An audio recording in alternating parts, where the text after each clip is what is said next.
झालेले आहेत। बेसरन व्हॅलीमध्ये बेसरन खोऱ्यात सध्या अमित शहा दाखल झालेले आहेत। अनेक वरिष्ठ अधिकारी देखील अमित शहा यांच्यासोबत आहे। एनआयची टीम देखील यापूर्वी या ठिकाणी दाखल झाली आणि एनआयच्या पूर्ण टीमकडून सध्या अमित शहा हे माहिती घेत आहेत। काल दहशतवाद्यांकडून पर्यटकांवर हल्ला झाला, यात 26 पर्यटकांचा मृत्यू झाला।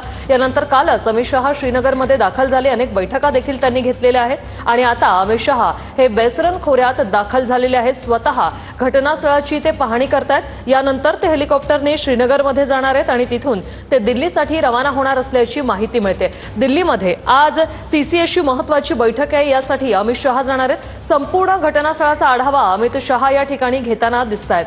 केंद्रीय गृहमंत्री अमित शहा हे पहलगाममध्ये सध्या बेसरन व्हॅलीमध्ये दाखल झालेले आहेत।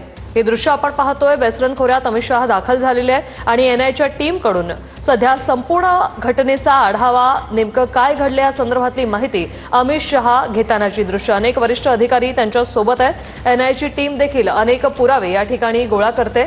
सध्या ही दृश्य आपण पाहतोय बेसरन खोऱ्यातली।